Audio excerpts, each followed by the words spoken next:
I am using coffee stirrers for my wood to make a nativity crib.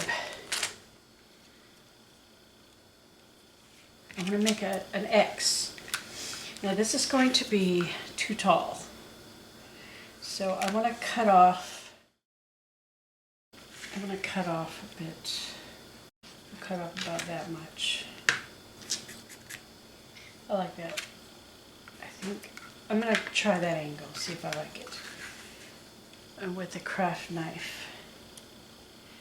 1, 2, 3, 4. Alright, let's see. Is that going to work? That might work. Let's make 2 the same. Okay. I think that'll be good. We're going to cross them just like that. We need to glue them together. I'm going to use these lines on here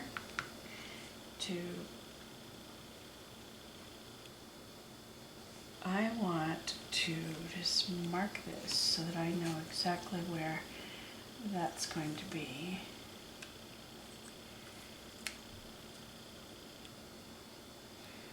I'm going to mark this side too.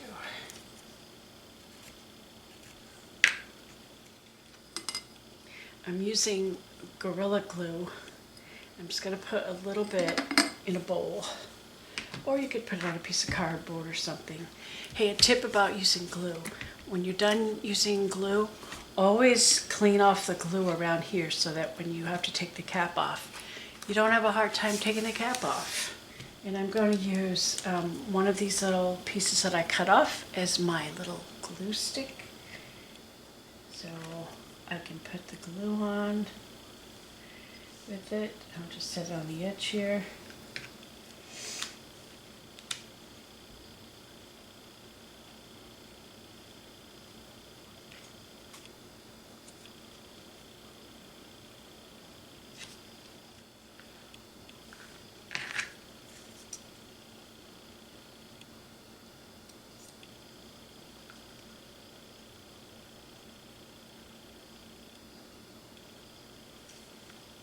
Right.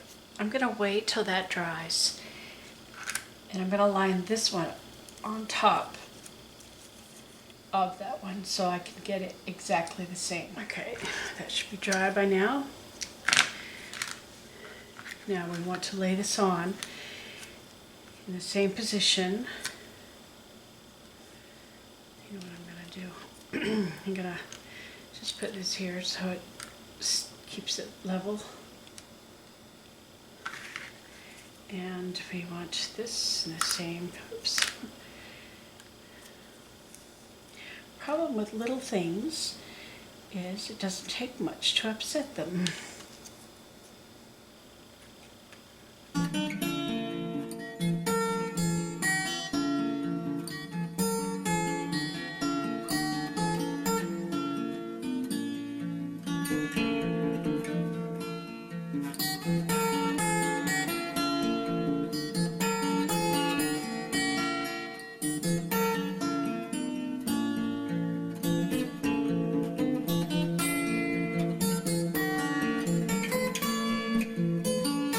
Because this is a very thin piece of wood, I want to double up the thickness. So what I'm going to do is I'm going to cut off so I can glue this right to there. I'm going to do that to all 4 sides so that we have a double thickness of wood.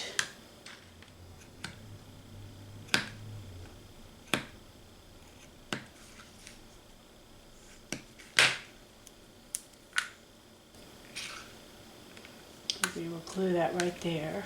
Let me off, so I'm going to sand it, make sure it's going to fit right. We'll take the other end. It already has a flat edge. You can sand it. It already has a flat edge there, so I am going to mark it for cutting.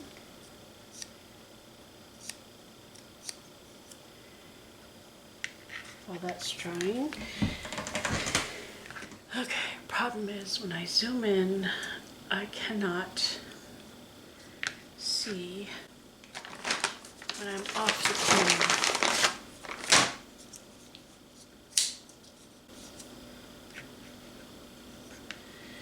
We'll let that dry, and then we'll cut two for the other side. I have my two pieces, and they are now double thickness, and so it's flat, because I've doubled the thickness. Now, this is the hard part. Trying to get these two to stand up without falling down while we start gluing the slats on. So, I've got an idea. I'm going to take 2 extra sticks and put on either side of my legs and use a clamp to hold them together.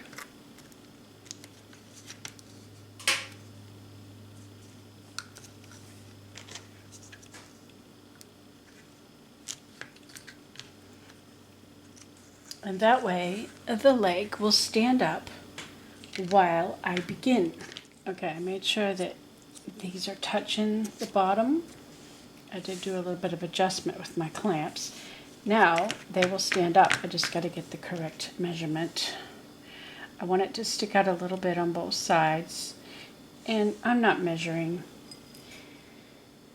but having those legs being held up makes this task so much easier.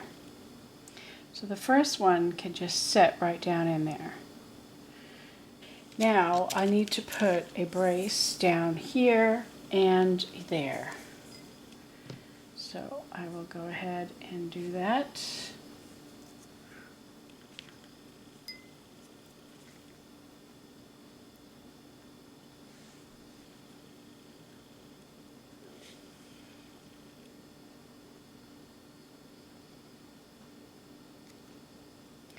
Okay, stop moving. Stop moving.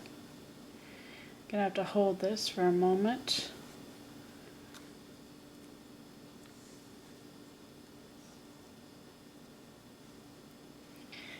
I'm gonna hold this until it's set real good. Sometimes the Gorilla Glue takes just a few moments for it to really set. But I want to make sure this whole thing is sitting level because there's having a little issue with the clamps. I don't like these clamps. I wish I had bought a different kind.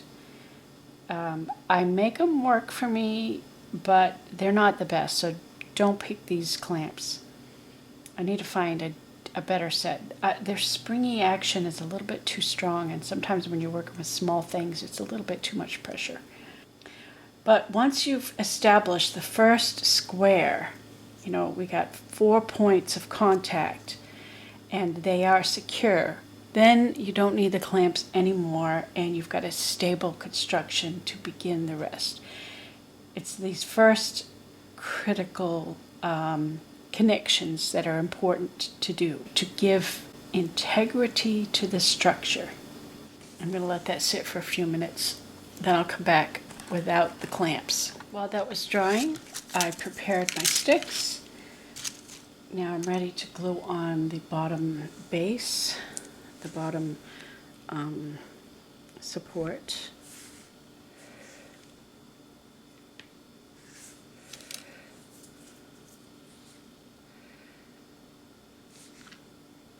I'm going to hold it because gravity would have it fall down.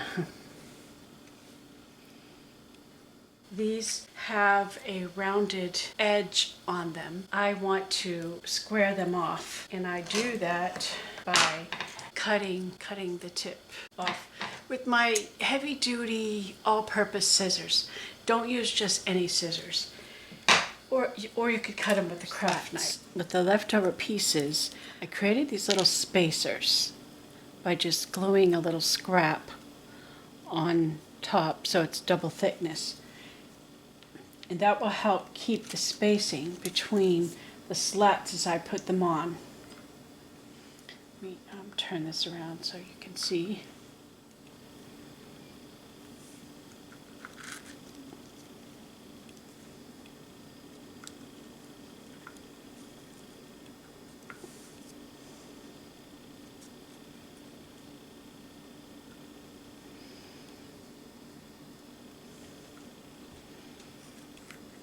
Okay. That will establish my space between the slats as they dry.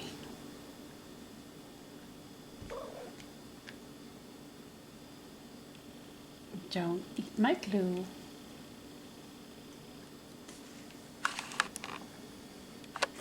My little helper. She likes to check out all of my craft projects. Good thing I've got this stabilized before you decide to join me.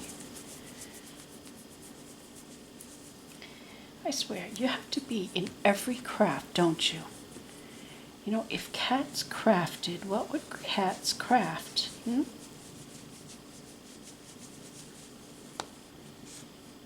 I want to give a little bit of time between each one to dry. I suppose I could make more of those things, but I just don't feel like making them.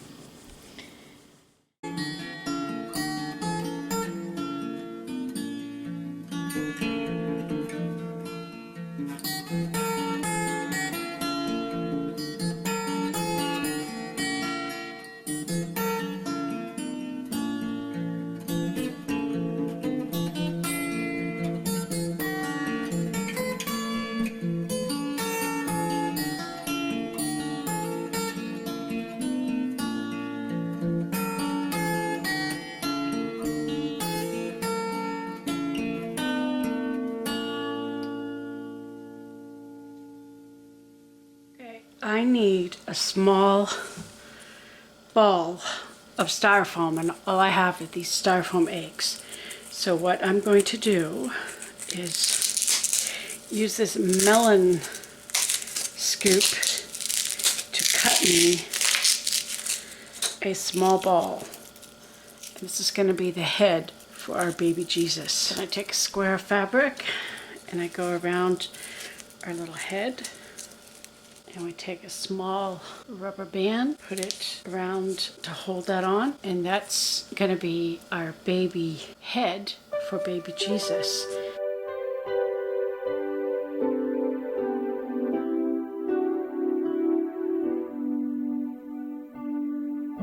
And then we have to make the body.